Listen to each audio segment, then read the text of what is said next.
Hello,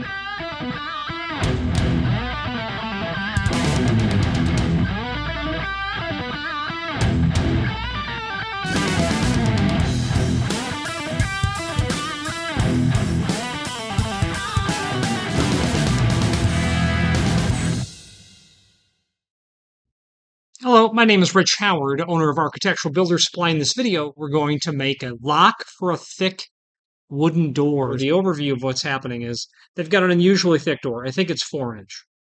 So the question becomes is, how do you lock that door? So at the end of the day, there are not a lot of inexpensive options. There are expensive options. And the easiest and most robust is most certainly going to be a mortise lock. This job is outside of the envelope of what's commercially available, and that's the whole purpose of this video, what we're doing to make a lock for this door. Right now I need a socket set. All right, I don't like intentionally using the wrong tools when I know that it's wrong to do that. So we're going to go forward a little bit. I'm going to see if there's any other piece parts that tools that I might need.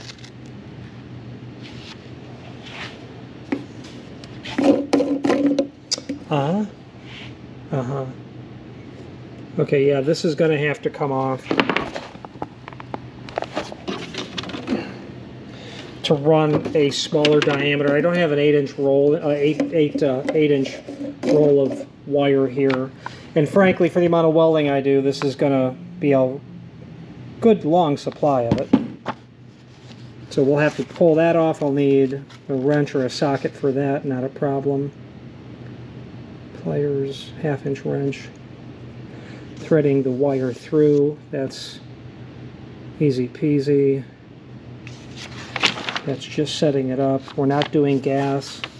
Removing MIG gun after incident device with a spool gun. Yeah, we're not doing a spool gun. Spool guns are, they have a spool connected to the gun. Okay, so then we get into operation. At this stage, what we need to do is we need to go get our parts. I have our shopping list here. Let's grab our phone, our keys, our wallet.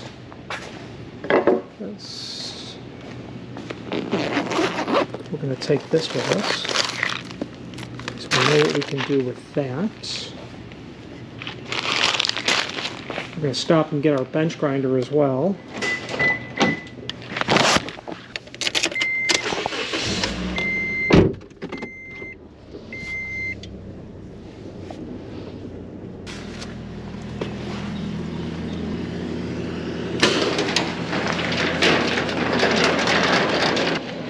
Back door is locked. Okay, next stop is the shop or Home Depot. We'll probably going to go to Home Depot. Let's do it. If you've not hit subscribe yet, we would very much appreciate if you did, and hopefully you're enjoying this video. Now, let's get back to it. Okay, hopefully the Home Depot has what we need, so let's go inside and see if they do. All right, well, a lot of clamps here, so I think what I'm going to do is grab just a couple of small clamps. I don't need very much, so we'll take a couple of these small C-clamps. And we've got some socket sets here, and this deep reach is exactly what I'm talking about here. Yeah, SAE is the size I want, 1/4-inch drive. We'll throw those in the cart. 1/4-inch drive. That'll be adequate for what we're doing. That'll solve that problem. Let's move on. Okay, here we are in the welding department at Home Depot. So we definitely need some tips. Lincoln Electric is what they said they had. They said they had 3. They've got 4. Yeah, that'll work. Put those in the cart. Okay, let's look at our list. 35 tips, 3-way clamp. Bench grinder I'll look at. Steel plate I'm not worried about. I've got that angle. And long reach sockets I got. So let's go see if we can find an inexpensive bench grinder. Just take a look. Okay, yeah, we've got a bench grinder here. This is going to include the bench grinder, a 36 grit wheel, 60 grit wheel, Spark shields. Yeah, okay. It's not super expensive, and plus this brand I've had good luck with in terms of just patently abusing, and it gets up to come back to work the next day, so we'll go with it. Okay, mission accomplished. We'll go back to work and see how it all turns out. Okay, we are back, and we are going to figure out where we got held up.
And we are reversed. Our polarity is reversed. Our work lead is how we like it. Awesome. Now, okay. Polarity, cable connection, cable to gun, cable to work, positive to output terminal, positive. We're doing flux core wire, so my work lead needs to be coming to positive. My work lead is coming to positive, so we're good. Okay. Righto, let's graduate to the next page. Installing welding or gun or spool gun. We got a welding gun. A spool gun is on top of this contraption. You're going to have actually a spool of wire. It's going to be just the spool's not inside the unit at that point. Drive assembly. Okay. Gun trigger plug. Okay. That's here. Gun trigger receptacle here. Route gun trigger plug through front panel. I like to read the entire step before I do anything. Gun securing knob.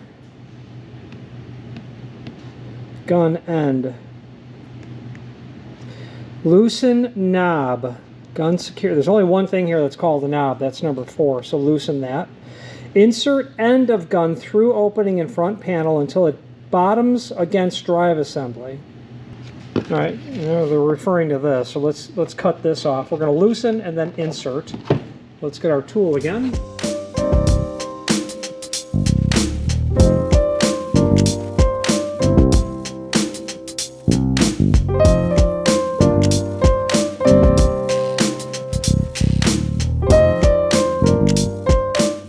Loosen knob.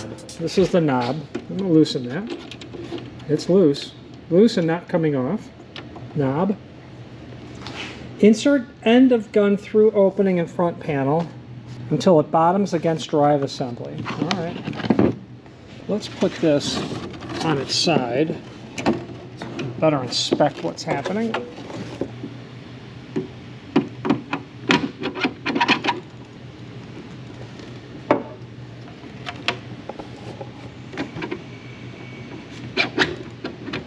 I don't know if I keep pushing it because it's got a rubber gasket there.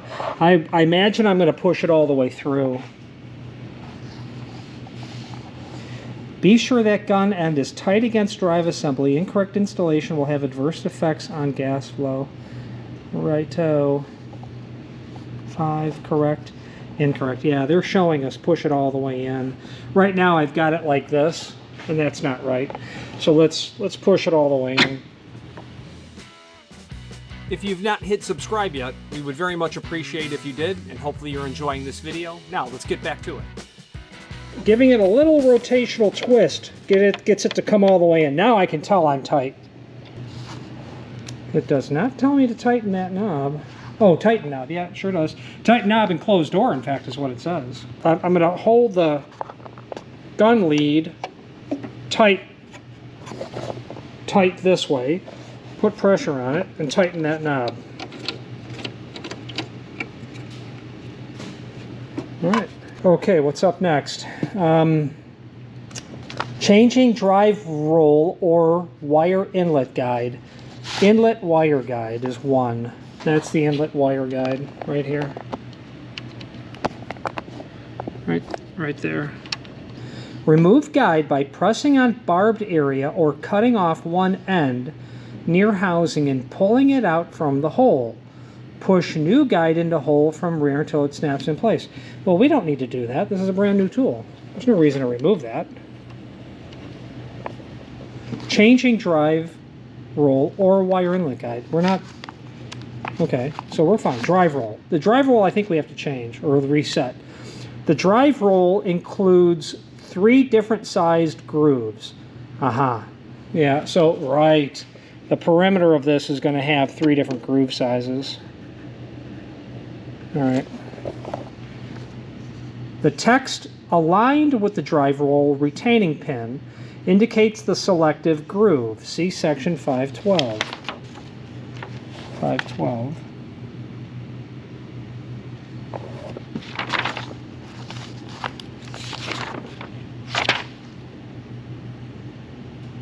So we need to be set up on the 35 thousandths V groove.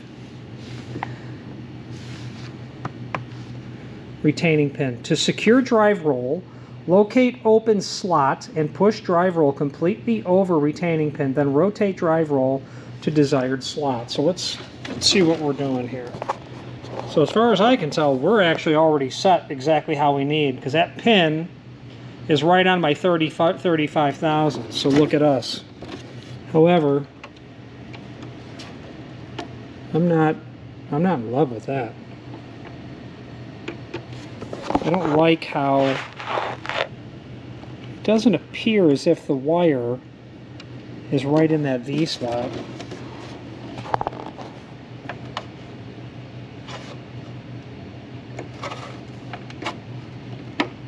It's spring loaded.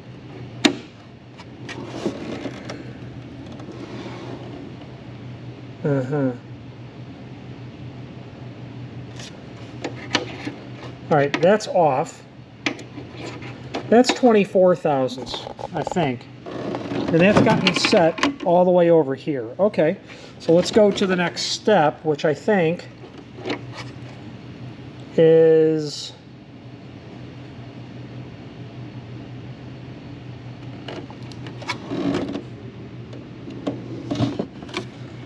30/35 thousandths groove, 30/35 thousandths V knurled groove. For flux wire we want V knurled. For flux core wire, which is what we have, what we're going to use, we want to go one more. Yeah, yeah, makes sense. So our wire is going to ride in that V groove there, the V groove. Let's take it out and study it since there's really nothing to it.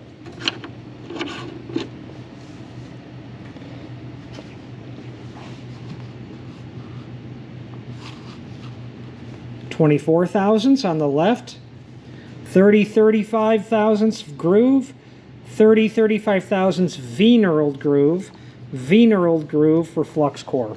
Beautiful. So let's put that back in. Easy peasy. Probably go backwards with it. Yeah. Perfect. Okay, I like the orientation of that. Seems good. Seems real good. That is set the way we like it. Installing wire spool and adjusting hub tension. Installing a 4-inch wire spool. Well, that's what we have here. I'm pretty convinced it's a 4-inch wire spool. I didn't see any 8-inch wire spools or 10-pound rolls at Home Depot, but when you're doing production, you're welding all day, you're not going to run with these tiny rolls. Yeah, it's a 4-inch roll, so we're in good shape there. It's good to go through this step by step. All right, installing the 4-inch wire spool. So now, when a slight force is needed to turn spool, tension is set. All right, so we've got to remove that nut as best I can tell, and I think it said it was 1/2 inch. Yeah, sorry you didn't see that. That socket, I knew that was going to do us good as well. Let's see if we can get lucky with this one.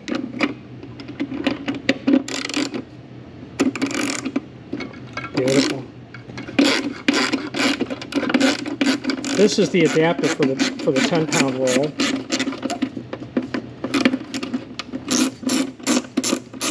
I think that's loose. Yeah, the nut's in there. Okay, spring. Let's put that right there. Washer. Nut, spring, washer.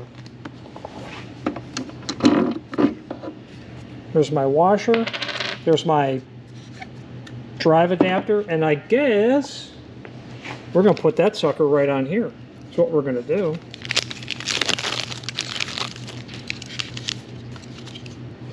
It's flux cord. All position single pass flux core welding wire designed to weld carbon steel. I should have gone through this earlier. We're welding carbon steel. Unique quality of this product is that you do not have to use shielding gas. So shielding gas, what's really interesting about that is when you are taking two pieces and you're welding them together, you're bringing the wire, you're bringing the heat, but what you need is an environment in which the heat and the wire can be brought to amalgamate with your base material. The gas that would normally be used or typically be used creates a bubble or a shield around the environment. That space within the shield or the bubble is what allows the welding to occur. Flux core wire does not achieve it in this way, and I'm not an expert, so I won't try to explain it. But I know that this concept is valid because there are certifications for welding underwater. The only way that that's done, obviously, is there has to be a shield that's happening. Shielding is happening there, okay? So it's the same sort of concept. Underwater welding is done in this way. So